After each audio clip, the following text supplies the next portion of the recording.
ਭਾਰਤ ਤੋਂ ਬਾਹਰ ਸਾਡੀ ਕੌਮ ਦੇ ਉਹ ਬੰਦੇ ਜਿਨ੍ਹਾਂ ਦੇ ਦਿਲ ਵਿੱਚ ਕੌਮ ਦਾ ਦਰਦ ਵਾ, ਇੰਡੀਆ ਚਾਹੁੰਦਾ ਕਿ ਮੈਨੂੰ ਉਹਨਾਂ ਨੂੰ ਕਤਲ ਕਰਨ ਦੀ ਖੁੱਲ੍ਹ ਮਿਲੇ, ਚਾਹੇ ਉਹ ਕਿਸੇ ਵੀ ਮੁਲਕ 'ਚ ਹੋਵੇ, ਅਸੀਂ ਛੱਡੀਏ ਨਾ, ਅਸੀਂ ਮਾਰਨੇ। ਭਾਈ ਹਰਦੀਪ ਸਿੰਘ ਨਿੱਜਰ ਦੇ ਕਤਲ ਦੇ ਦੋਸ਼ ਕੈਨੇਡੀਅਨ ਪਾਰਲੀਮੈਂਟ ਭਾਰਤ ਦੇ ਉੱਤੇ ਜਦੋਂ ਲਾਏ, ਜਦੋਂ ਮਾਹੌਲ ਬਣਿਆ, ਹੁਣ ਸਿੱਖਾਂ ਤੋਂ ਇਹ ਆਸ ਕੀਤੀ ਜਾ ਰਹੀ ਆ ਕਿ ਸਿੱਖ ਪੰਜਾਬ ਦੇ, ਖਾਸ ਤੌਰ ਤੇ ਭਾਰਤ ਦੇ ਸਿੱਖ ਆ ਜਿਹੜੇ, ਇਹ ਇਸ ਮਸਲੇ ਉੱਤੇ ਦੇਸ਼ ਹਿੱਤ ਵਿੱਚ, ਨੈਸ਼ਨਲ ਇੰਟਰਸਟ ਵਿੱਚ ਭੁਗਤਣ ਤੇ ਚੁੱਪ ਕਰ ਜਾਣ। ਚਾਹੇ ਜੀ ਭਾਈ ਹਰਦੀਪ ਸਿੰਘ ਨਿੱਜਰ ਨੂੰ ਭਾਰਤੀ ਹਕੂਮਤ ਨੇ ਕਤਲ ਕਰਵਾਇਆ ਹੀ ਹੋਵੇ ਕਹਿੰਦੇ, ਪਰ ਨੈਸ਼ਨਲ ਇੰਟਰਸਟ ਨੂੰ ਮੁੱਖ ਰੱਖ ਕੇ ਤੁਸੀਂ ਸਿੱਖੋ ਚੁੱਪ ਕਰ ਜਾਓ, ਕਿਉਂਕਿ ਨਹੀਂ ਇਹਦੇ ਨਾਲ ਵਰਲਡ ਲੈਵਲ ਦੇ ਉੱਤੇ ਇੰਡੀਆ ਦੀ ਬਦਨਾਮੀ ਹੋਈ। ਸਿੱਖ ਪੰਥ ਮੂਹਰੇ ਰੱਖਣ ਕਿ ਇਹ ਦੇਸ਼ ਜਿਹੜਾ ਸਿੱਖੀ ਅਤੇ ਸਿੱਖਾਂ ਦਾ ਖੁਰਾ ਖੋਜ ਮਟਾਉਣ ਤੇ ਤੁਰਿਆ ਹੋਇਆ, ਇਹਨੂੰ ਤਰਜੀਹ ਦੇਣ। ਇੱਥੇ ਬਹੁਤ ਸਾਰੇ ਲੋਕ ਇਸ ਵੇਲੇ ਇਹੋ ਜਿਹੇ ਐਕਸ਼ਨ ਕਰਕੇ, ਇਹੋ ਜਿਹੇ ਬਿਆਨ ਦੇ ਕੇ ਜਾਂ ਕੁਝ ਹੋਰ ਕਰਕੇ, ਸਾਡੇ ਸਿੱਖ ਸਰੂਪ ਵਾਲੇ ਉਹ ਇੰਡੀਅਨ ਏਜੰਡੇ ਦੇ ਤਹਿਤ ਬੋਲਦੇ, ਤੇ ਇੰਡੀਆ ਦੀ ਚਲਾਕੀ ਇਹਦੇ 'ਚ ਇਹ ਆ ਕਿ ਉਹ ਚਾਹੁੰਦੇ ਆ ਕਿ ਖਾਲਸਾ ਪੰਥ ਇਹਨਾਂ ਨੂੰ ਗਾਲਾਂ ਕੱਢੇ, ਇਹਨਾਂ ਨਾਲ ਲੜੇ ਤੇ ਭਿੜੇ। ਉੱਥੇ ਗਏ ਹੋਏ ਸਿੱਖ ਉਹ ਨੇ ਜਿਹੜੇ ਇੱਥੋਂ ਜਾਨਾਂ ਬਚਾ ਕੇ ਗਏ ਨੇ, ਕਿਉਂਕਿ ਇਸ ਮੁਲਕ ਨੇ, ਇਸ ਟਰਾਈ ਕਲਰ ਤਿਰੰਗੇ ਨੇ ਉਹਨਾਂ ਨੂੰ ਕਤਲ ਕਰ ਦੇਣਾ ਸੀ, ਉਹ ਭੱਜ ਗਏ, ਉੱਥੇ ਬਚ ਗਏ। ਹੁਣ ਉੱਥੇ ਬਚ ਕੇ ਬੈਠੇ ਆ, ਜਦੋਂ ਉਹ ਪੈਰਾਸਰ ਹੋਏ ਨੇ ਉੱਥੇ, ਉਹ ਜਦੋਂ ਉਹ ਤਿਰੰਗੇ ਦੀ ਨੁਮਾਇੰਦਗੀ ਕਰਨ ਵਾਲੇ ਬੰਦਿਆਂ ਨੂੰ ਆਪਦੇ ਗੁਰੂ ਘਰਾਂ 'ਚ ਦੇਖਦੇ ਆ, ਉਹਨਾਂ ਨੂੰ ਤੱਤ ਚੜ੍ਹਦਾ, ਗੁੱਸਾ ਆਉਂਦਾ। ਜਦੋਂ ਰੋਕਦੇ ਟੋਕਦੇ ਆ ਤਾਂ ਜਿਹੜੇ ਪ੍ਰਬੰਧਕ ਨੇ ਉਹ ਕਸੂਤੇ ਫਸ ਜਾਂਦੇ ਆ। ਇਹੀ ਇੰਡੀਆ ਚਾਹੁੰਦਾ ਵੀ ਸਿੱਖਾਂ ਦੀਆਂ ਪੱਗਾਂ ਲੱਥਣ, ਸਿੱਖਾਂ ਦੇ ਆਪਸ ਵਿੱਚ ਹੀ ਭੇੜ ਪਵਾਉਣ ਦੀ ਕਵਾਇਦ ਚੱਲ ਰਹੀ ਆ, ਜਿਹਨੂੰ ਨੈਸ਼ਨਲ ਇੰਟਰਸਟ ਦੇ ਝੰਡੇ ਹੇਠ ਅੱਗੇ ਤੋਰਿਆ ਜਾ ਰਿਹਾ। ਹਰ ਇੱਕ ਸਿੱਖ ਨੂੰ ਇਹ ਕਿਹਾ ਜਾ ਰਿਹਾ, ਤੇਰੀ ਕੌਮ ਦੇ ਹਿੱਤ ਕੀ ਨੇ ਇਹ ਛੱਡ ਤੂੰ, ਤੇਰੇ ਪੰਥ ਦੇ, ਤੇਰੇ ਲੋਕਾਂ ਦੇ, ਤੇਰੇ ਪੰਜਾਬ ਦੇ ਹਿੱਤ ਕੀ ਨੇ, ਛੱਡ ਤੂੰ, ਨੈਸ਼ਨਲ ਇੰਟਰਸਟ ਵਿੱਚ ਸੂ। TV 84 ਉੱਤੇ ਪ੍ਰੋਗਰਾਮ ਖਬਰ ਦੀ ਖਬਰ ਦੇਖ ਰਹੇ ਸਾਰੇ ਦਰਸ਼ਕਾਂ ਨੂੰ ਮੈਂ ਸਰਬਜੀਤ ਸਿੰਘ ਘੁਮਾਣ ਫਤਿਹ ਅਰਜ ਕਰਦਾ ਜੀ। ਵਾਹਿਗੁਰੂ ਜੀ ਕਾ ਖਾਲਸਾ, ਵਾਹਿਗੁਰੂ ਜੀ ਕੀ ਫਤਿਹ। ਜਿਸ ਤਰੀਕੇ ਨਾਲ ਸਾਰੇ ਸੰਸਾਰ ਦੇ ਵਿੱਚ ਖਾਲਸਾ ਪੰਥ ਦਾ ਡਾਂਕਾ ਵੱਜ ਰਿਹਾ, ਚੜ੍ਹਾਈ ਹੋ ਰਹੀ ਆ, ਨਾਲ ਦੀ ਨਾਲ ਖਾਲਿਸਤਾਨ ਦਾ ਝੰਡਾ ਤੇ ਏਜੰਡਾ ਦਿਨੋਂ ਦਿਨ ਪ੍ਰਵਾਨ ਹੁੰਦਾ ਜਾ ਰਿਹਾ। ਬੇਸ਼ੱਕ ਇਸ ਦੇ ਬਾਰੇ ਬਿਲਕੁਲ ਉਲਟ ਵਿਚਾਰ ਸਾਨੂੰ ਆਲੇ ਦੁਆਲੇ ਤੋਂ ਸੁਣਨ ਨੂੰ ਮਿਲ ਸਕਦੇ ਆ, ਪਰ ਸਾਨੂੰ ਤਸੱਲੀ ਆ ਕਿ ਜਿਹੋ ਜਿਹਾ ਮਾਹੌਲ ਸਾਡੇ ਦੁਸ਼ਮਣਾਂ ਨੇ ਸਾਡੇ ਸਿਰ ਮੜਨਾ ਚਾਹਿਆ, ਜਿਹੋ ਜਿਹਾ ਬਰਤਾਂਤ ਸਿਰਜ ਕੇ ਸਾਡੀ ਕੌਮ ਨੂੰ ਬਿਲਕੁਲ ਹੀ ਨਿਰਾਸ਼ਾ ਵਿੱਚ, ਉਦਾਸੀ ਵਿੱਚ, ਮਾਯੂਸੀ ਵਿੱਚ ਸੁੱਟ ਦੇਣਾ ਚਾਹਿਆ, ਅਸੀਂ ਉਹ ਭਾਰਤੀ ਬਰਤਾਂਤ ਦੇ ਸਾਹਮਣੇ ਹਿੱਕ ਡਾਹ ਕੇ ਖੜ ਗਏ ਆ। ਤੇ ਇਸ ਵੇਲੇ ਜਦੋਂ ਦੁਨੀਆ ਭਰ ਦੇ ਵਿੱਚ ਬਹੁਤ ਸਾਰੇ ਲੋਕ, ਮੁਲਕ, ਸੰਸਥਾਵਾਂ ਸਾਡੇ ਦਰਦ ਨੂੰ ਸਮਝਣ ਲੱਗੀਆਂ ਨੇ, ਸਾਡੀ ਪੀੜ ਨੂੰ ਸਮਝਣ ਲੱਗੀਆਂ ਨੇ, ਖਾਸ ਤੌਰ ਤੇ ਇਹ ਕਿ ਵਾਕਿਆ ਹੀ ਇਹਨਾਂ ਦੇ ਮਨੁੱਖੀ ਹੱਕਾਂ ਦਾ ਘਾਣ ਹੋ ਰਿਹਾ, ਤਾਂ ਸਾਨੂੰ ਅੱਜ ਦੇ ਇਸ ਮਾਹੌਲ ਦੇ ਉੱਤੇ ਬੜੇ ਲੰਮੇ ਅਰਸੇ ਬਾਅਦ ਇੱਕ ਤਸੱਲੀ ਦਾ, ਇੱਕ ਸਕੂਨ ਦਾ ਅਹਿਸਾਸ ਹੋ ਰਿਹਾ। ਠੀਕ ਆ, ਸਾਡਾ ਬੜਾ ਨੁਕਸਾਨ ਹੋਇਆ। 1978 ਤੋਂ ਲੈ ਕੇ 1995 ਤੱਕ ਬੇਸ਼ੁਮਾਰ ਸ਼ਹਾਦਤਾਂ ਹੋਈਆਂ, ਬੇਅੰਤ ਸਾਡੇ ਉੱਤੇ ਤਸ਼ੱਦਦ ਦੀਆਂ, ਸਾਡੇ ਲੋਕਾਂ ਦੇ ਉੱਤੇ ਕਤਲੋਗਾਰਤ ਦੀਆਂ, ਸਾਨੂੰ ਟੈਰੋਰਿਸਟ ਕਹਿ ਕੇ ਬਦਨਾਮ ਕਰਨ ਦੀਆਂ ਖਬਰਾਂ, ਪਰ ਸਾਡੀ ਕਦੇ ਕੋਈ ਸੁਣਵਾਈ ਨਹੀਂ।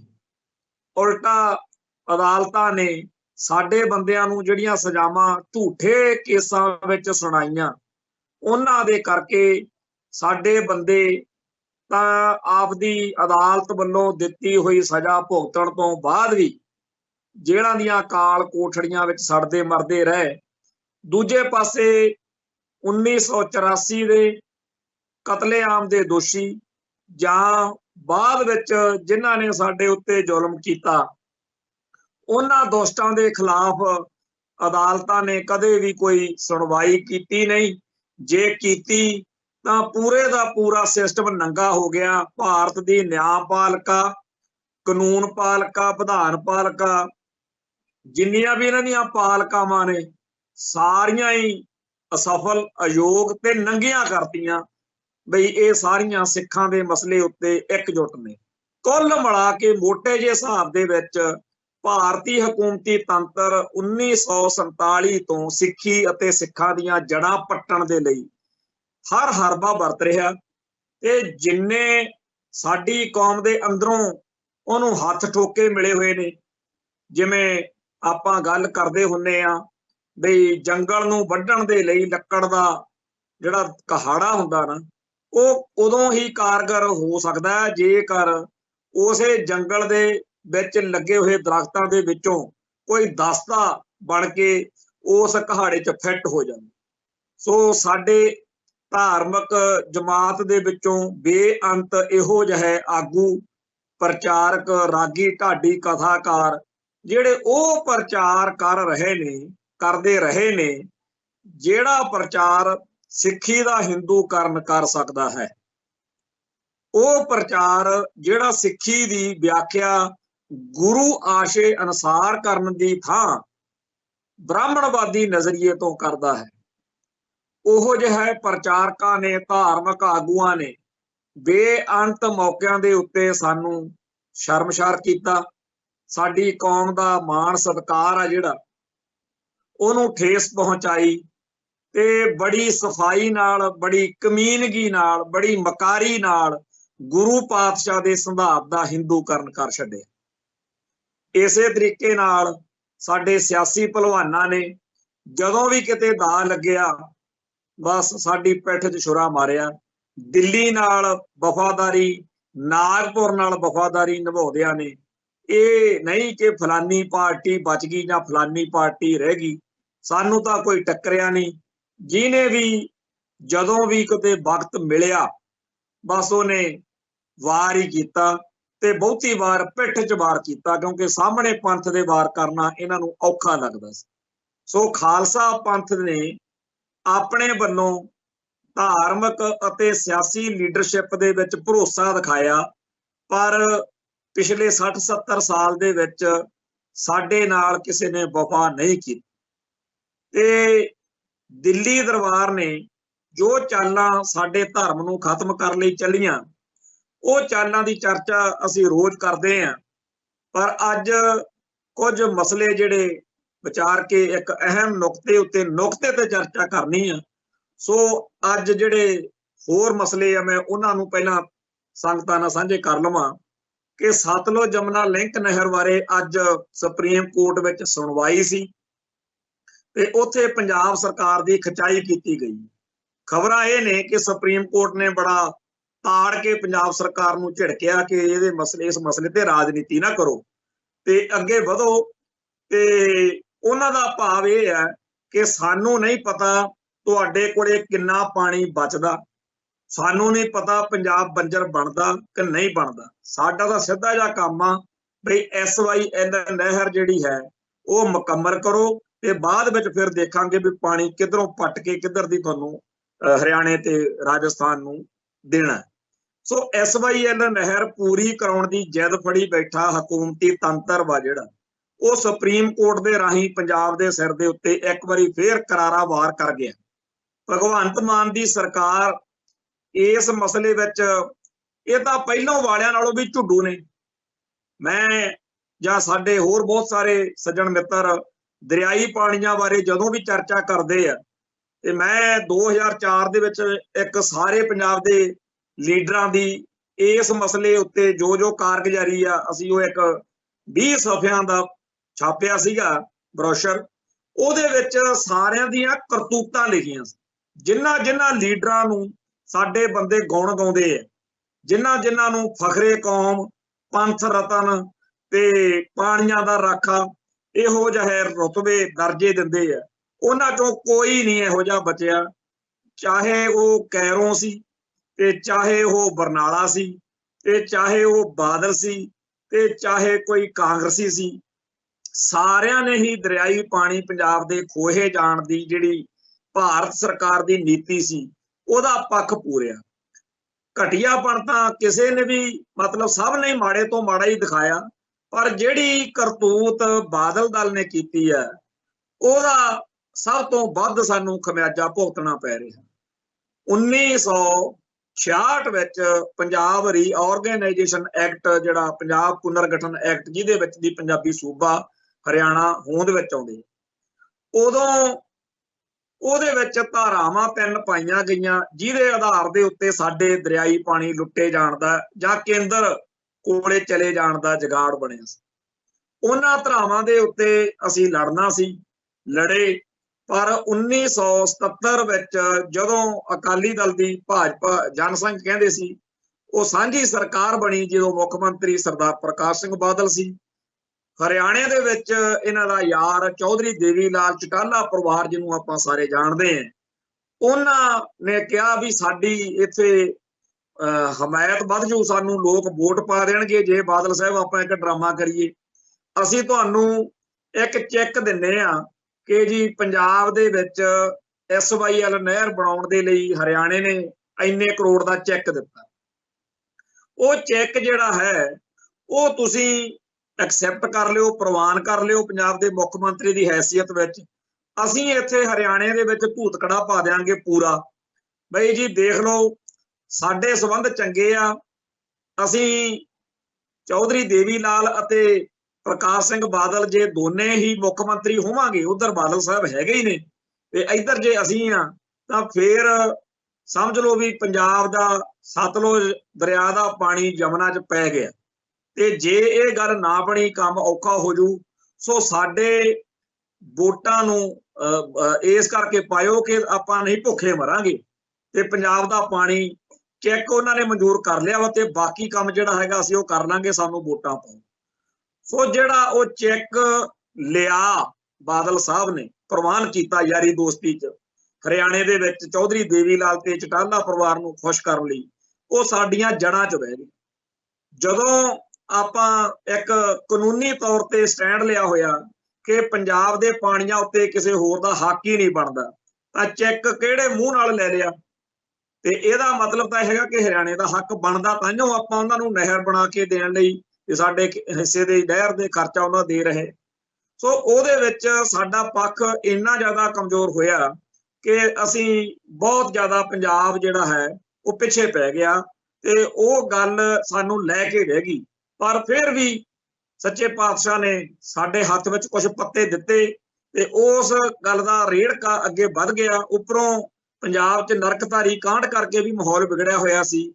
ਸੋ ਇੰਦਰਾ ਗਾਂਧੀ ਵੀ ਸਮਝ ਚੁੱਕੀ ਸੀ, ਦਿੱਲੀ ਦਰਬਾਰ ਜਾਂ ਸਿੱਖੀ ਦੇ ਜਾਂ ਪੰਜਾਬ ਦੇ ਦੁਸ਼ਮਣ ਜਿਨ੍ਹਾਂ ਦਾ ਏਜੰਡਾ ਹੈ ਕਿ ਪੰਜਾਬ ਨੂੰ ਬੰਜਰ ਬਣਾਉਣਾ, ਉਹਨਾਂ ਨੇ ਫਿਰ ਇੱਥੇ ਪੱਤਾ ਖੇਡਿਆ ਕਿ ਪੰਜਾਬ ਦੇ ਵਿੱਚ 1982 ਦੇ ਵਿੱਚ ਸਰਕਾਰ ਜਿਹੜੀ ਸੀਗੀ ਉਸ ਟਾਈਮ ਕਾਂਗਰਸ ਦੀ ਸੀ, ਹਰਿਆਣੇ 'ਚ ਵੀ ਕਾਂਗਰਸ ਦੀ ਸੀ, ਰਾਜਸਥਾਨ ਦੇ ਵਿੱਚ ਵੀ, ਤੇ ਦਿੱਲੀ 'ਚ ਇੰਦਰਾ ਸੀਗੀ। ਇਹ ਫਿਰ ਤਿੰਨੇ ਸਰਕਾਰਾਂ ਤੇ ਕੇਂਦਰ ਨੇ ਇੱਕ ਨਵਾਂ ਜਿਹੜਾ ਬਣਾ ਕੇ ਸਮਝੌਤਾ ਦਰਿਆਈ ਪਾਣੀਆਂ ਦਾ ਉਹ ਸਾਡੇ ਗਲ ਮੜ ਦਿੱਤਾ, ਜਿਹਦੇ ਵਿੱਚ ਸਾਡੇ ਪੰਜਾਬ ਦੇ ਲੋਕਾਂ ਨੂੰ ਲੁੱਟਣ ਦਾ, ਪੰਜਾਬ ਦੇ ਦਰਿਆਈ ਪਾਣੀ ਖੋਹ ਕੇ ਬੰਜਰ ਬਣਾਉਣ ਦਾ ਜੁਗਾੜ ਪੱਕਾ ਕੀਤਾ ਗਿਆ। ਦਰਬਾਰਾ ਸਿੰਘ ਜਾਂ ਹੋਰ ਜਿੰਨੇ ਵੀ ਇਸ ਗੱਲ ਨਾਲ ਜੁੜੇ ਹੋਏ ਲੋਕ ਨੇ, ਇਹਨਾਂ ਚੋਂ ਕੈਪਟਨ ਅਮਰਿੰਦਰ ਸਿੰਘ ਚੇਤੇ ਰੱਖਿਓ ਵੀ ਉਸ ਮੌਕੇ ਖਾਲਸਾ ਪੰਥ ਨੇ, ਪੰਜਾਬ ਦੇ ਲੋਕਾਂ ਨੇ, ਇੱਥੋਂ ਤੱਕ ਕਿ ਕਾਮਰੇਡਾਂ ਨੇ ਵੀ ਕਪੂਰੀ ਨਹਿਰ ਦੇ ਮੋਰਚੇ ਦੇ ਖਿਲਾਫ, ਕਪੂਰੀ ਨਹਿਰ ਜਿੱਥੇ ਇੰਦਰਾ ਗਾਂਧੀ ਨੇ SYL ਦਾ ਉਦਘਾਟਨ ਕਰਨ ਆਉਣਾ ਸੀਗਾ, ਰਾਜਪੁਰੇ ਪਟਿਆਲੇ ਇਲਾਕੇ ਦਾ ਇਹ ਹੈਗਾ ਕਪੂਰੀ, ਉੱਥੇ ਕਾਮਰੇਡ ਅਤੇ ਸਿੱਖ ਜਥੇਬੰਦੀਆਂ, ਅਕਾਲੀ ਦਲ, ਇਹਨਾਂ ਨੇ ਵਿਰੋਧ ਕਰਨਾ ਸੀ। ਤੇ ਉਸ ਮੌਕੇ ਜਿਹੜੇ ਪੋਸਟਰ ਛਾਪੇ ਗਏ ਵੈਲਕਮ ਕਰਨ ਦੇ ਇੰਦਰਾ ਗਾਂਧੀ ਨੂੰ, ਉਹ ਉਸ ਹਲਕੇ ਦੇ ਕੈਪਟਨ ਅਮਰਿੰਦਰ ਸਿੰਘ ਜੀ ਨੇ ਫਿਰ ਚੰਦ ਚਾੜਿਆ ਜੀ ਉੱਥੇ, ਤੇ ਉਹਨਾਂ ਨੇ ਉੱਥੇ ਵੈਲਕਮ ਕੀਤਾ।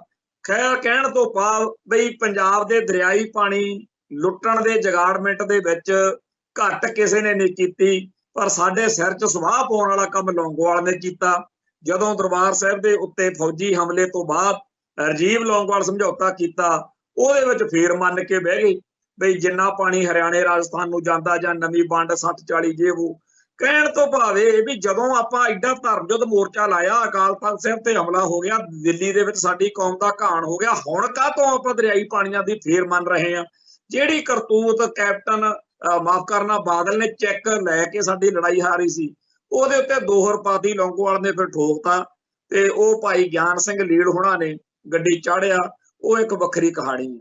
ਖੈਰ ਨੌ ਜਿਹਦਾ ਮਰਜ਼ੀ ਲਈ ਚੱਲੀਏ, ਅਸੀਂ ਤਾਂ ਉਹਦਾ ਹਰੇਕ ਦਾ ਦਿਮਾਗ ਦੇ ਵਿੱਚ ਦਿਲ ਦੇ ਵਿੱਚ ਵਸਿਆ ਹੋਇਆ ਵੀ ਕਿਹਨੇ ਕੀ ਕੀਤਾ, ਔਰ ਇੱਕ ਵੀ ਸ਼ਬਦ ਜਿਹੜਾ ਹੈ ਉਹ ਇਹਨਾਂ ਲੋਕਾਂ ਨੂੰ ਬਚਾ ਨਹੀਂ ਸਕਦਾ ਵੀ ਇਹਨਾਂ ਨੇ ਆਹ ਨਹੀਂ ਉਹ ਨਹੀਂ।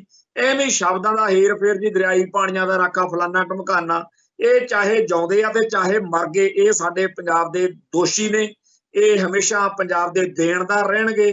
ਇਹਨਾਂ ਦੇ ਬੁੱਤ ਬਣਾਉਣ ਵਾਲੇ, ਇਹਨਾਂ ਦੇ ਸੋਹਲੇ ਗਾਉਣ ਵਾਲੇ ਇਹ ਪਾਪੀ ਲੋਕ ਨੇ ਜਿਹੜੇ ਇਹਨਾਂ ਲੀਡਰਾਂ ਦੀਆਂ ਸਿਫਤਾਂ ਕਰਦੇ ਆ। ਪੰਜਾਬ ਦੇ ਪਾਣੀ ਬਚਾਉਣ ਵਾਲੇ ਸੂਰਮੇ ਕੌਣ ਨੇ? ਉਹ ਬੱਬਰ ਸ਼ੇਰ ਜਿਨ੍ਹਾਂ ਨੇ ਲੌਂਗੋਵਾਲ ਠੋਕਿਆ, ਜਿਨ੍ਹਾਂ ਨੇ ਜਿਹੜਾ ਉੱਥੇ ਹਰਿਆਣੇ ਦੇ ਮਾਫ ਕਰਨਾ ਰੋਪੜ ਦੇ ਇਲਾਕੇ ਇੱਕ ਮਝਾਤ ਪਿੰਡ ਆ, ਉੱਥੇ ਜਨਰਲ ਲਾਭ ਸਿੰਘ ਆਪਦੇ ਸਾਥੀਆਂ ਨਾਲ ਗਿਆ ਤੇ ਉੱਥੇ ਇੱਕ ਗਰੀਲਾ ਕਾਰਵਾਈ ਕੀਤੀ, ਜਿਹਦੇ ਨਾਲ ਉੱਥੇ ਜਿਹੜੇ ਕੰਮ ਕਰਦੇ ਲੋਕ ਸੀ ਉਹਨਾਂ ਨੂੰ ਥ੍ਰੈਟ ਦਿੱਤੀ ਗਈ, ਉਹਨਾਂ ਦੇ ਉੱਤੇ ਅਟੈਕ ਕੀਤਾ ਗਿਆ ਕਿ ਇੱਥੋਂ ਭਾਜੋ।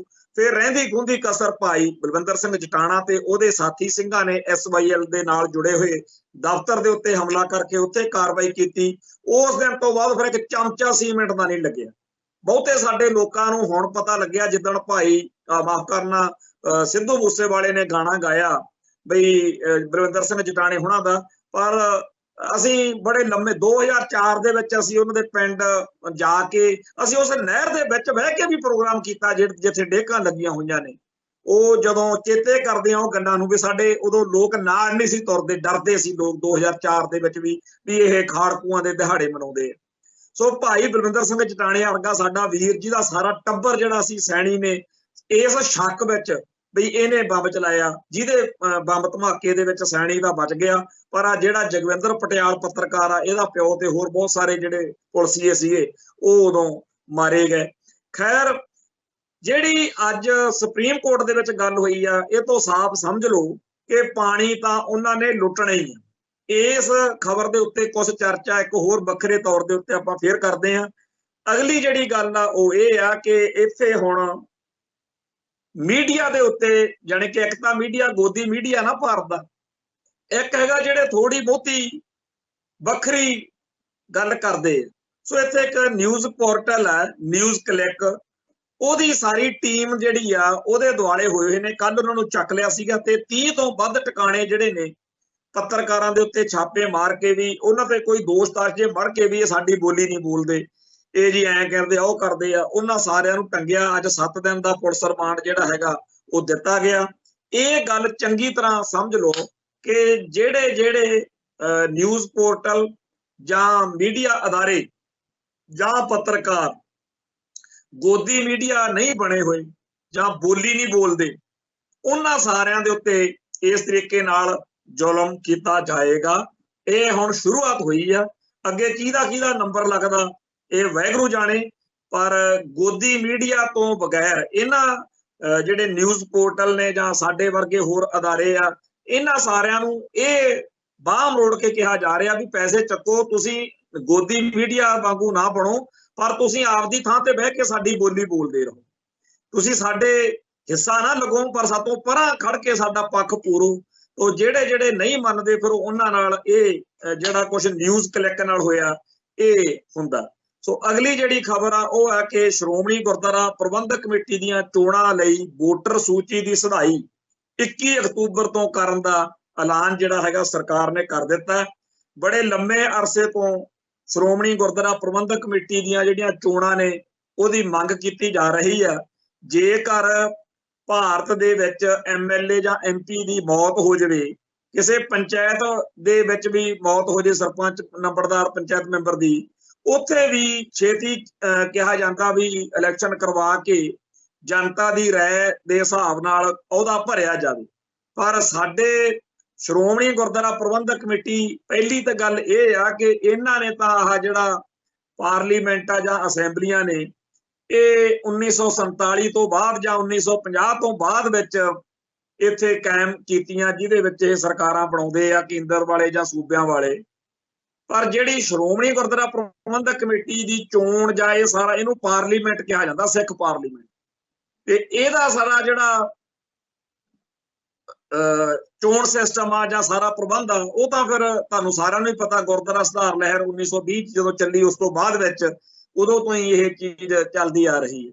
ਸੋ ਇਹ ਪੁਰਾਣੀ ਅਤੇ ਅਹਿਮ ਸੰਸਥਾ ਆ, ਤੇ ਇਹਦੀ ਡੈਮੋਕ੍ਰੇਟਿਕ ਵੇ ਨਾਲ ਚੋਣ ਬਾਰੇ ਜਾਂ ਹੋਰ ਸਾਰੀਆਂ ਗੱਲਾਂ ਬਾਰੇ ਅਗਲਿਆਂ ਨੂੰ ਮਨਜ਼ੂਰ ਨਹੀਂ। ਸੋ ਇਸ ਸੰਸਥਾ ਦਾ ਵਕਾਰ ਮਾਰਨ ਦੇ ਲਈ ਉਹਨਾਂ ਨੇ ਇਹਨੂੰ ਬੜੇ ਢੰਗ ਤਰੀਕੇ ਨਾਲ ਇਹਦਾ ਮਾਣ ਤਾਣ ਤੋੜਿਆ। ਇੱਕ ਵਕਤ ਸੀ ਜਦੋਂ ਸ਼੍ਰੋਮਣੀ ਗੁਰਦੁਆਰਾ ਪ੍ਰਬੰਧਕ ਕਮੇਟੀ ਦਾ ਪ੍ਰਧਾਨ ਜਿਵੇਂ ਈਸਾਈਆਂ ਦਾ ਪੋਪ ਆ ਉਵੇਂ ਦਾ ਰੁਤਬਾ ਰੱਖਦਾ ਸੀ, ਪਰ ਬਾਦਲ ਪਰਿਵਾਰ ਨੇ ਇੱਥੇ ਇੰਨੇ ਛੋਟੇ ਕੱਦ ਵਾਲੇ ਬੰਦੇ ਲਿਆ ਕੇ ਬਿਠਾਏ, ਜਿਹੜੇ ਇੱਕ ਕਲਰਕ ਦੀ ਜਿਹੜੀ ਹੁੰਦੀ ਆ ਹੈਸੀਅਤ ਉਨੀ ਕੁ ਮਾਰ, ਤੇ ਉਹਨਾਂ ਦਾ ਫਿਰ ਪ੍ਰਭਾਵ ਨਹੀਂ ਰਿਹਾ।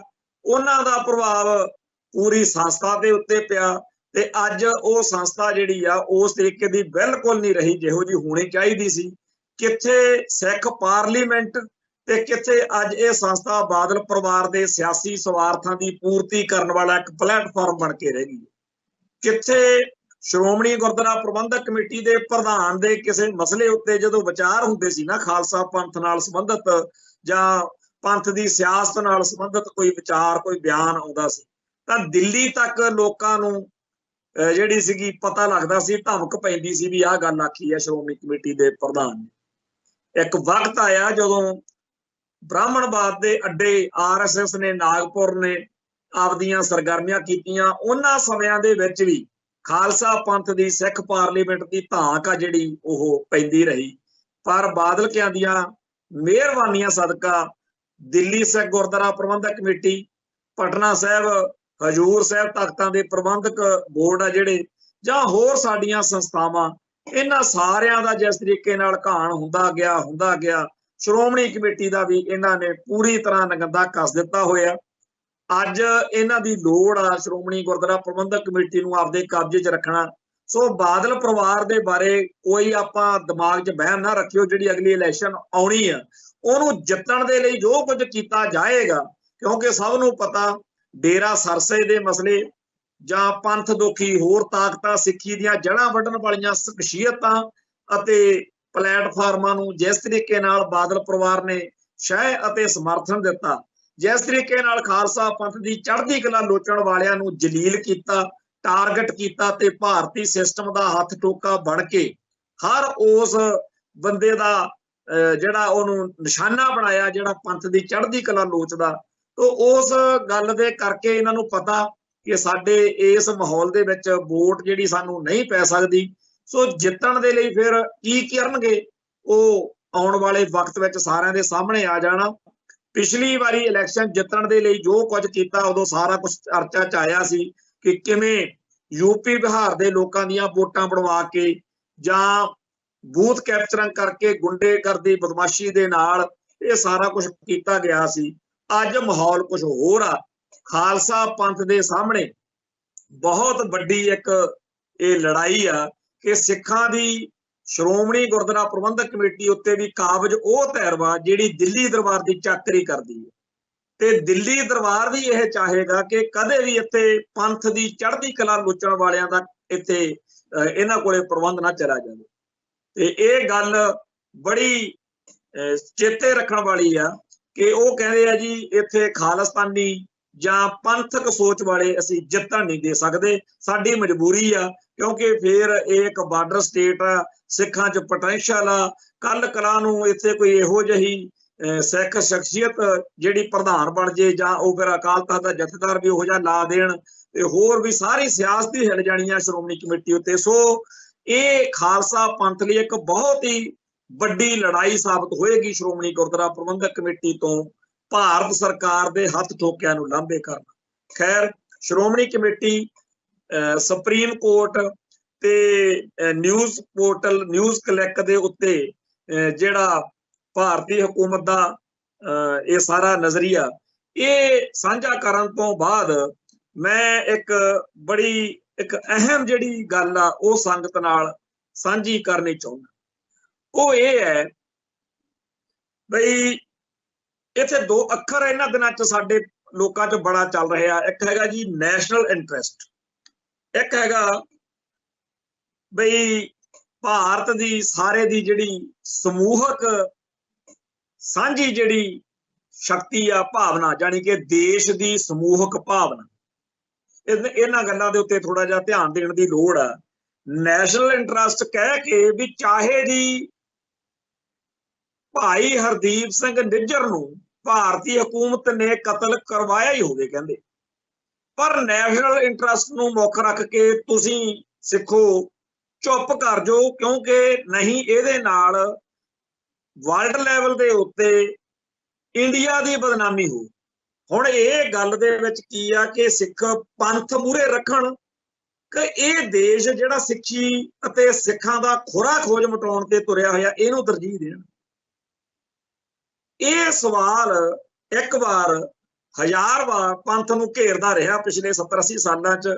जदों पाकिस्तान हमला करदा उत्थे साडे ननकाना साहिब ने गुरुद्वारा करतारपुर साहिब होर बड़ा कुछ, ते उस मौके जदों पाकिस्तान ते इंडिया लड़ रहे हुंदे ने, खालसा पंथ उस मौके एक पासे तां इस धरती नाल इस खित्ते नाल भारत नाल अपनी वफादारी दिखाउण लई हर हरबा वरत रहा हुंदा, दूजे पासे ਜਿਹੜੇ लोग लड़ रहे हुंदे ने, ਜਿਹੜੀ धरती के खिलाफ असीं लड़ रहे हुंदे आ, ਉਹ ਸਾਡੇ ਗੁਰੂਆਂ ਦੀ ਨਨਕਾਣਾ ਸਾਹਿਬ ਤੇ ਸਾਡੇ ਚੇਤਨ ਸਭ ਨੂੰ पता ਜਦੋਂ करतारपुर साहिब का लांघा खुलिया उत्थे वो एक बंब डिग्या पिया, वो रखिया होया उन्होंने जिहड़ा इंडियन बंब आ जिहड़ा इंडिया का सुट्टिया होया। सो साडे लई ये नैशनल इंटरस्ट आ जिहड़ा इत्थे साडे लई आत्मा नूं चारे पासों बन के बह जांदा कि हुण जिहड़ा माहौल अज बनिया होया, भारत तो बाहर साडी कौम दे वो बंदे जिन्हां दे दिल विच कौम दा दर्द वा, इंडिया चाहुंदा कि मैनूं उन्हां नूं कतल करन दी खुल मिले, चाहे वो किसी भी मुल्क च होवे, असीं छड्डीए ना, असीं मारने ते उन्हां नूं कतल जदों करिए तां उन्हां मुल्कां दे लोक भी ना बोलण, उत्थों दीआं सरकारां भी ना बोलण, पर जे किते बोल बैठण ते जिहो जिहा माहौल अज बणिया, जिहो जिहा माहौल भाई हरदीप सिंह निज्जर के कतल के दोष कैनेडियन पार्लीमेंट भारत के उत्ते जदों लाए, जदों माहौल बनिया, हुण सिखां तो ये आस की जा रही है कि सिख पंजाब के खास तौर पर भारत के सिख आ जिहड़े इस मसले उत्ते देश हित विच नैशनल इंटरस्ट विच भुगतण ते चुप कर जाण, ये ना हिलण, ये कोई गल ना करन। इस गल दे लई जो कुछ कीता जा रहा वो बहुत ही ज्यादा सूखम तरीके नाल सिख मनां नूं कंट्रोल किया जा रहा, और ये चीज सानू सारियां नूं समझण दी लोड़ आ कि इत्थे बहुत सारे लोग इस वेले इहो जिहे एक्शन करके, इहो जिहे बयान दे के जां कुछ होर करके साडे सिख सरूप वाले वो इंडियन एजेंडे के तहत बोलते ते इंडिया की चलाकी ये आ कि वह चाहते हैं कि खालसा पंथ इन्हों गाला कढ़े, इन्हों लड़े ते भिड़े। बहुत सारे इहो जे बंदे जिहड़े सिक्खी सरूप वाले ने वो पिछले 15-20 दिन तो लगातार भकाई मार रहे हैं और इंडियन एजेंडे तहत बोल रहे हैं कि जी असीं वधिया कीता जी, मुल्क आ साडा जे आ वो फलांटी, ते वो चाहिया ये जा रहा कि सिख इन्हां नाल लड़ पैण, मतलब असीं सेफ रहीए, सिखां दे विच डिवीजन पवे। जिवें जिहड़ी घटना उत्थे वापरी आ गलासगो दे विच, उत्थे उहने बड़ा सूखम तरीके नाल वो सारी गल नूं समझण दी लोड़ आ। जिहड़े नौजवान उत्थे गए ने, अज साडे TV 84 दे उत्ते अमरवीर सिंह साडे जिहड़े वीर ने उन्हां ने वो गलबात भी सारी कीती है, सुणिओ तुसीं YouTube ते भी पई है। वो वीर भी इस गल नूं समझदे आ कि उत्थे खेड की खेडी जा रही है। जिहड़ा भारती दूत उत्थे गया उहनूं पता सी कि जे मैं उत्थे जाऊं तां जिहड़े गुरुद्वारा साहिब दी संगत आ जां गुरुद्वारा साहिब नाल जुड़े हुए सिख ने जां जिहड़ी उत्थे प्रबंध विच जां उहनां दे सहयोगी जो भी होणगे, ਉਹ इस गल लई खालसा पंथ के निशाने ते आउणगे ते खालसा पंथ उन्हां नूं टारगेट करेगा ते इउं सिखां दीआं पग्गां लैणगीआं, सिख आपस विच ही उलझणगे। ये चंगी गल आ कि साडे वीर इन्ने मैच्योर ने, इन्ने सियाणे ने कि जदों वो गए उन्हां ने बड़े सलीके नाल आपदा पक्ष रखिया, उन्हां प्रबंधकां नाल बहसबाजी जां लड़न भिड़न तो गुरेज कीता ते आपदा ठोस तरीके नाल पक्ष रख के वो चलो कार लैके वो भज गया जिहड़े आए सी। हुण उस तो बाद विच जिस तरीके नाल वो आपदी गल रख रहा है, जिहड़े बंदे साडे उत्थे गए वो सुणन दी लोड़ आ, क्योंकि इंडिया चाहुंदा जां साडे दोखी चाहुंदे आ कि पंथ परस्त सिखां नूं सारी दुनिया च भंडिया जावे, निंदिया जावे। ये तां जी बड़े माड़े हुण एक तां गल इह आ कि मंदर बथेरे ने सारे बाहरले मुल्कां च बने होए, मस्जिदां भी ने, भारती हिंदुआं नूं जां भारती मुसलमानां नूं भी लोड़ होनी है, उत्थे काहतों नहीं जांदे हैगे ये जिहड़े हैगे आ भारत दे राजदूत जां भारत दे नुमाइंदे अड्ड अड्ड मुल्कां च। ये गुरुद्वारियां दे विच असल विच उत्थे पुआड़े पाउण आउंदे आ। 1984 तो अज तक बहुत पानी पुलां हेठां दी वग चुक्किआ। उत्थे गए हुए सिख वो ने जिहड़े इत्थों जाना बचा के गए ने, क्योंकि इस मुल्क ने इस ट्राई कलर तिरंगे ने उन्हां नूं कतल कर देना सी, भज गए, उत्थे बच गए। हुण उत्थे बच के बैठे आ, जदों पैरासर होए ने उत्थे वो जदों उस तिरंगे दी नुमाइंदगी करन वाले बंदिआं नूं आपदे गुरु घरां च देखदे आ, उन्हां नूं तत चढ़दा, गुस्सा आउंदा। जदों रोकदे टोकदे आ ते जिहड़े प्रबंधक ने कसूते फस जांदे आ। यही इंडिया चाहुंदा भी सिखां दीआं पग्गां लत्थण ते मैं जिवें कहंदे हुंदे आ भी बांदरां च भेली सिੱਟਦੀ, मैं आपदा आराम नाल तुर जा। सो इस तरीके नाल एक बड़ी स्कीम नाल थां दे उत्ते सिखां दे आपस विच ही भेड़ पवाउण दी कवायद चल रही आ, जिहनूं नैशनल इंटरस्ट दे झंडे हेठ अगे तोरिया जा रहा। हर एक सिख नूं इह कहा जा रहा तेरी कौम दे हित की ने, इह छड्ड तूं, तेरे पंथ दे, तेरे लोकां दे, तेरे पंजाब दे हित की ने, छड्ड तूं, नैशनल इंटरस्ट विच सो। ये जिहड़ा नैशनल इंटरस्ट आ, ये सानू जे आदत पै गई, जे असीं ये गुलामी गल पा ली तां सानू बहुत महंगा पऊगा। एक बारी सरदार मास्टर तारा सिंह, भावें असीं सारे उन्हां नूं बहुत सारे गल्लां च नैगेटिवली गल करदे आ, सानू दुख आ साडे नाल उन्हां ने सही फैसला नहीं कीता उस वेले दी लीडरशिप ने। एक बार उन्हां नूं पुछिआ किसी ने भी तुहाडे लई पंथ प्रथम है कि तुहाडे लई देश पहिलों? ते उन्होंने कहा मेरे लिए मेरा पंथ आ जिहड़ा वो प्रथम आ, देश तां मेरे लिए अर्थ रखदा क्योंकि इत्थे पंथ बसदा। उस गल की उन्होंने लंबी चौड़ी व्याख्या करदा होया लेख भी छपिया, आपदे अखबार सी जथेदार अकाली, उदों अखबार निकलदे हुंदे सी, संत सिपाही छपदा रहा। वो पक्ष समझण दी सानू लोड़ आ कि साडे लई हर मौके पंथ ही प्रथम होना चाहिए। ਜਿਹੜੇ लोग पंथ प्रथम रखते हैं वो फिर चाहे सरदार बेअंत सिंह, सरदार सतवंत सिंह, सरदार केर सिंह जां भाई बलवंत सिंह राजोआणे वांगू, जनरल लाभ सिंह वांगू, जां जिवें बाबा मानोचाल फौज विच सी, जां जून 84 नूं जिन्हां ने भारत की फौज दे विच रहिंदिआं होइआं बगावत की, क्योंकि पंथ नूं तरजीह दिंदे।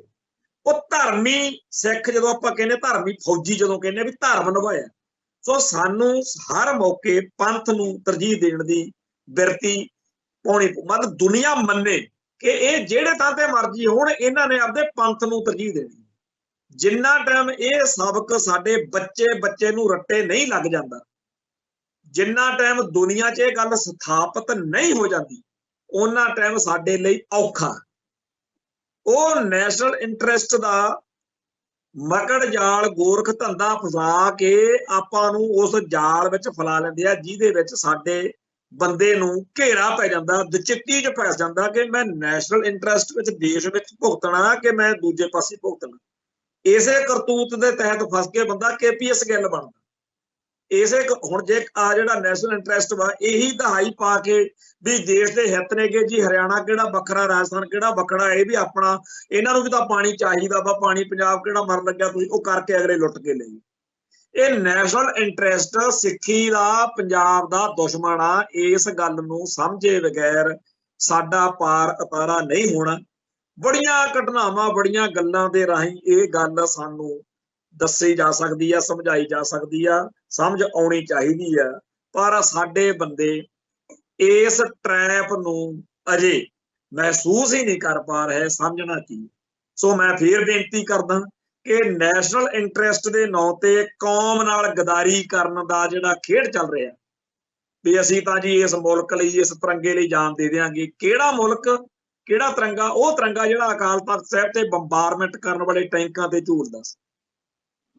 ਉਹ ਮੁਲਕ ਜਿਹਨੇ ਆਪਦੇ ਕਨਸਟੀਟਿਊਸ਼ਨ ਵਿੱਚ, ਸੰਵਿਧਾਨ ਵਿੱਚ ਸਿੱਖਾਂ ਨੂੰ ਹਿੰਦੂ ਲਿਖਿਆ ਹੋ, ਉਹ ਮੁਲਕ ਜਿਹਦਾ ਬੱਚਾ ਬੱਚਾ, ਜਿਸ ਮੁਲਕ ਦਾ ਬੱਚਾ ਬੱਚਾ 1984 ਮੌਕੇ ਕਿਸ ਗੱਲ ਤੇ ਖੜ ਗਿਆ ਕਿ ਜੀ ਸਿੱਖਾਂ ਦੇ ਛੱਤਰ ਫਿਰਨਾ ਚਾਹੀਦਾ।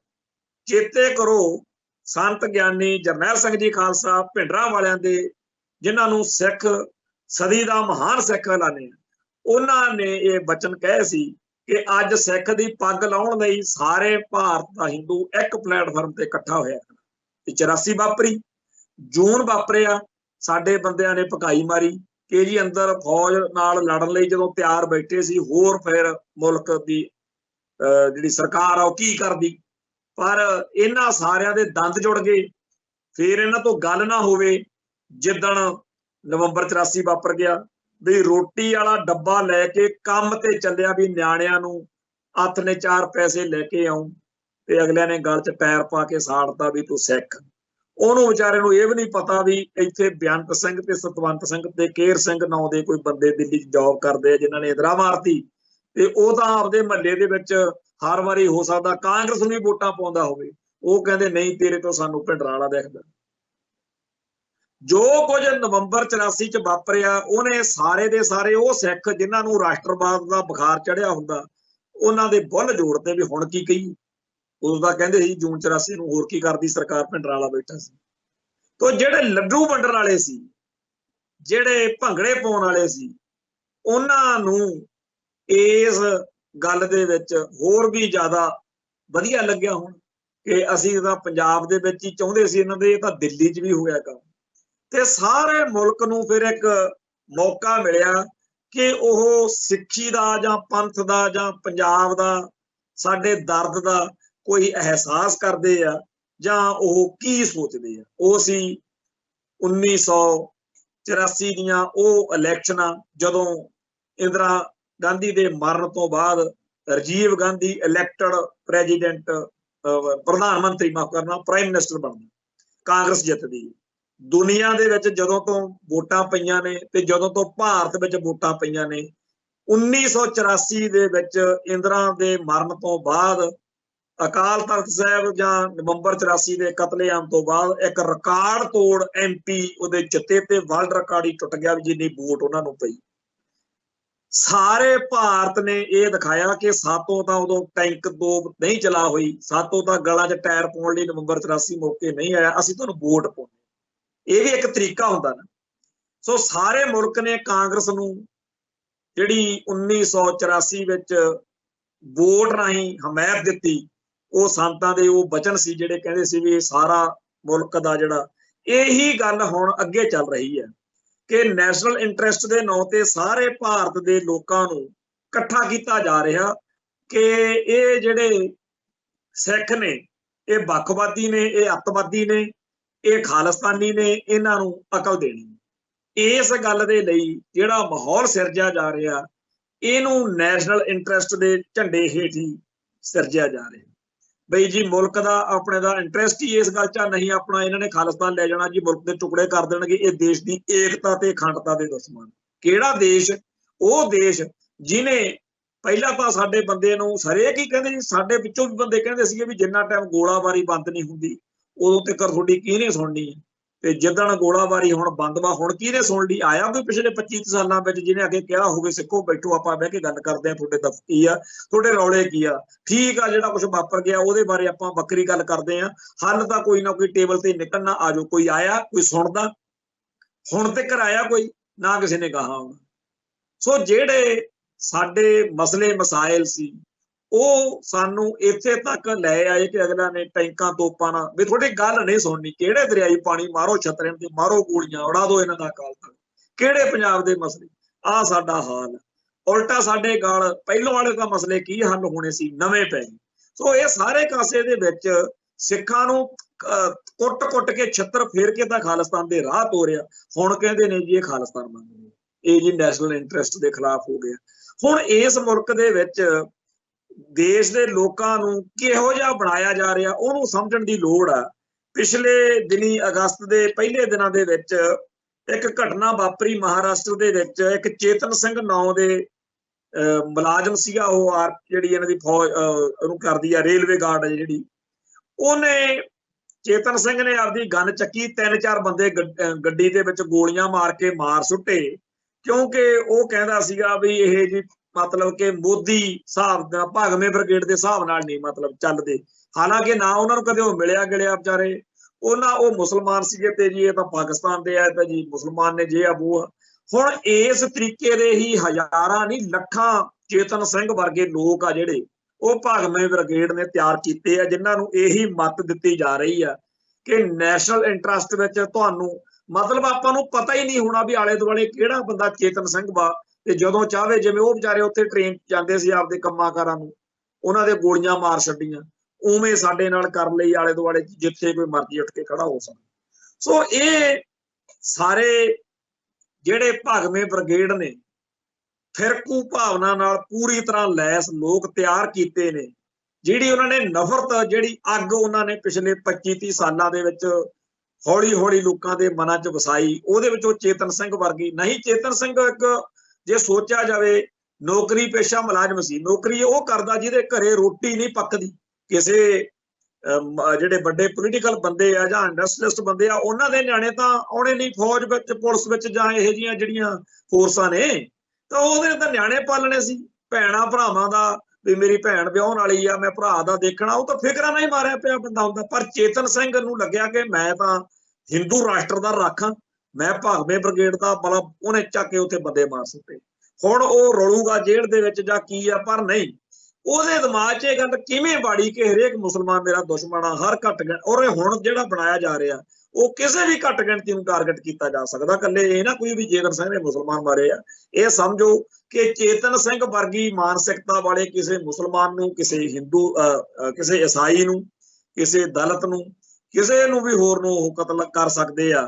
ਤੇ ਇਸ ਸਾਰੇ ਕਾਸੇ ਦੇ ਵਿੱਚ ਜੇਕਰ ਲੋਕਾਂ ਦੀ, ਸੰਸਾਰ ਦੀ ਇਸ ਵੇਲੇ ਜਿਹੜੀ UNO ਤੱਕ ਦੀ ਜ਼ਿੰਮੇਵਾਰੀ ਬਣਦੀ ਆ, ਉਹ ਇਹ ਆ ਕਿ ਕੀ ਭਾਗਵੇਂ ਬ੍ਰਿਗੇਡ ਨੂੰ ਇਹ ਖੁੱਲ੍ਹ ਦਈਏ ਕਿ ਜੇ ਉਹਨੇ ਲੱਖ ਇਹੋ ਜਿਹੇ ਚੇਤਨ ਸਿੰਘ ਵਰਗੇ ਫਿਰਕੂ ਭਾਵਨਾ ਵਾਲੇ ਨਫ਼ਰਤ ਨਾਲ ਭਰੇ ਹੋਏ ਬੰਦੇ ਬਣਾ ਲਏ ਨੇ, ਵੀ ਉਹ ਲੱਖ ਤੋਂ ਕਰੋੜ ਤੇ ਕਰੋੜ ਤੋਂ ਕਰੋੜਾਂ ਬਣਾ ਲਵੇ, ਕਿ ਇਦੋਂ ਉਲਟ ਗੱਲ ਚੱਲੇ ਕਿ ਜਿਹੜੇ ਲੱਖ ਨੇ ਉਹ ਵੀ ਘਟਾਏ ਜਾਣ, ਖਤਮ ਕੀਤੇ ਜਾਣ, ਤੇ ਇਹ ਫਿਰਕੂ ਨਫ਼ਰਤ ਵਾਲੀ ਜਿਹੜੀ ਰਾਜਨੀਤੀ ਆ ਇਹਦਾ ਭੋਗ ਪਾਇਆ ਜਾਵੇ। ਇਹ ਆ ਇਸ ਵੇਲੇ ਸਾਰੇ ਸੰਸਾਰ ਦਾ ਫਿਕਰ।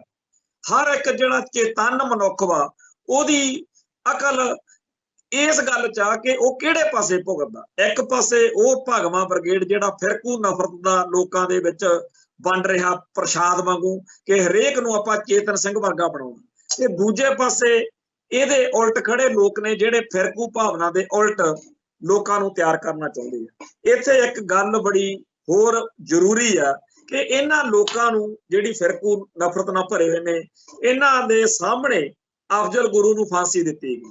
ਅਫਜ਼ਲ ਗੁਰੂ ਨੂੰ ਫਾਂਸੀ ਦਿੱਤੀ ਗਈ ਤਾਂ ਉਦੋਂ ਅਦਾਲਤੀ ਸਿਸਟਮ ਨੇ ਔਨ ਰਿਕਾਰਡ ਲਿਖਤੀ ਤੌਰ ਤੇ ਇਹ ਕਿਹਾ ਕਿ ਇਹ ਦੇਸ਼ ਦੀ ਸਮੂਹਕ ਭਾਵਨਾ ਦੀ ਤਸੱਲੀ ਕਰਾਉਣ ਲਈ ਫਾਂਸੀ ਦੇਣੀ ਪੈ ਰਹੀ ਹੈ। ਮਤਲਬ ਕਿ ਵੀ ਕੋਈ ਦੋਸ਼ ਦਾਸ਼ ਤਾਂ ਹੈ ਨਹੀਂ, ਨਾ ਇਹ ਸਾਬਤ ਹੋਇਆ, ਪਰ ਹੁਣ ਸਾਰੇ ਮੁਲਕ ਦੀ ਭਾਵਨਾ ਹੀ ਇਹ ਆ ਕਿ ਇਹਨੂੰ ਫਾਂਸੀ ਚਾੜ ਦੋ ਤਾਂ ਫਾਂਸੀ ਦੇ ਦਿੰਦੇ। ਸੋ ਅਫਜ਼ਲ ਗੁਰੂ ਨੂੰ ਅਸਲ ਵਿੱਚ ਹਿੰਦੂਆਂ ਦੀ ਸਮੂਹਕ ਭਾਵਨਾ ਦੀ ਤਸੱਲੀ ਕਰਾਉਣ ਲਈ ਫਾਂਸੀ ਦਿੱਤਾ ਗਿਆ। ਹੁਣ ਭਾਗਵੇਂ ਬ੍ਰਿਗੇਡ ਨੂੰ ਉਹ ਕਹਿੰਦੇ ਆ ਵੀ ਖੁੱਲ੍ਹ ਦਿੱਤੀ ਜਾਵੇ ਕਿ ਅਸੀਂ ਹੁਣ ਫਲਾਨਿਆਂ ਦਾ ਘਾਣ ਕਰਨਾ, ਤੇ ਕਿਹਾ ਕੀ ਜਾਊ ਕਿ ਜੀ ਹਿੰਦੂਆਂ ਦੀ ਸਮੂਹਕ ਭਾਵਨਾ ਦੀ ਤਸੱਲੀ ਕਰਾਉਣੀ ਸੀ। ਇਵੇਂ ਹੀ ਭਾਰਤ ਦਾ ਅਦਾਲਤੀ ਸਿਸਟਮ ਫਿਰ ਕਹੂਗਾ ਕਿ ਜੀ ਹੁਣ ਇਹਨਾਂ ਸਾਰਿਆਂ ਨੂੰ ਛੱਡਣਾ ਪੈਣਾ, ਬਰੀ ਕਰਨਾ ਪੈਣਾ, ਕਿਉਂਕਿ ਹਿੰਦੂਆਂ ਦੀ ਸਮੂਹਕ ਭਾਵਨਾ ਦੀ ਤਸੱਲੀ ਕਰਾਉਣੀ ਆ ਤੇ ਨੈਸ਼ਨਲ ਇੰਟਰਸਟ। ਹੁਣ ਇਹ ਜਿਹੜੀ ਚੀਜ਼ ਆ ਕਿ ਨੈਸ਼ਨਲ ਇੰਟਰਸਟ ਜਾਂ ਹਿੰਦੂਆਂ ਦੀ ਸਮੂਹਕ ਭਾਵਨਾ ਦੀ ਤਸੱਲੀ, ਇਹਦੇ ਆਲੇ ਦੁਆਲੇ ਸਾਡੀਆਂ ਸਾਰੀਆਂ ਮਾਈਨੋਰਟੀਜ਼ ਦਾ, ਸਾਡਾ ਸਿੱਖਾਂ ਦਾ ਖਾਸ ਤੌਰ ਤੇ ਜਿਹੜਾ ਜੈਨੋਸਾਈਡ ਆ ਉਹ ਹੋ ਸਕਦਾ। ਸਾਡੇ ਪਿੱਛੇ ਜੇ ਐਡਵੋਕੇਟ ਫੂਲਕਾ ਸਾਹਿਬ ਨੂੰ ਵੀ ਲੱਗਿਆ ਵੀ ਅਸੀਂ ਵੀ ਇਸ ਮੁਲਕ ਦੇ ਵਿੱਚੋਂ ਸਿੰਬੋਲਿਕ ਜਸਟਿਸ ਜਿਹੜਾ ਹੈ ਖਨੀ ਲੈ ਲਾਂਗੇ, ਉਹ ਬੜੀ ਕਥਾ ਕੀਤੀ। ਅਖੀਰ ਸੱਜਣ ਕੁਮਾਰ, ਜਗਦੀਸ਼ ਟੈਟਲਰ ਸਾਰੇ ਬਰੀ ਹੋ ਰਹੇ ਤੁਹਾਡੇ ਸਾਹਮਣੇ ਹੋਣਗੇ। ਤੋਂ ਅਸਲ ਵਿੱਚ ਇਹ ਸਿਰਫ ਹਿੰਦੂ ਲਈ ਜਾਂ ਹਿੰਦੂਇਜ਼ਮ ਲਈ ਇਸ ਮੁਲਕ ਦਾ ਸਿਸਟਮ ਜਿਹੜਾ ਹੈਗਾ ਉਹ ਕਹਿੰਦਾ ਵਾ, ਨਹੀਂ ਉਹ ਜੇਕਰ ਇਹ ਗੱਲ ਸਾਰਿਆਂ ਲਈ ਹੋਵੇ ਵੀ ਸਿੱਖਾਂ ਦੀ ਸਮੂਹਕ ਭਾਵਨਾ ਦੀ ਤਸੱਲੀ ਕਰਾਉਣ ਲਈ ਜੇ ਸੱਜਣ ਕੁਮਾਰ ਨੂੰ ਫਾਹੇ ਲਾ ਦਿੱਤਾ ਜਾਵੇ ਤਾਂ ਹੋ ਸਕਦਾ ਸਿੱਖ ਥੋੜਾ ਜਿਹਾ ਸੈਟੀਸਫਾਈ ਫੀਲ ਕਰਨ, ਪਰ ਉਹ ਕਹਿੰਦੇ ਆ ਕੋਈ ਗੱਲ ਨਹੀਂ, ਇਹਨਾਂ ਨੂੰ ਤਾਂ ਜਲੀਲ ਕਰੋ, ਇਹਨਾਂ ਨੂੰ ਪਤਾ ਲੱਗੇ ਕਿ ਇਸ ਮੁਲਕ ਦੇ ਸਿਸਟਮ ਚੋਂ ਤੁਸੀਂ ਨਾ ਕੁਝ ਭਾਲੋ।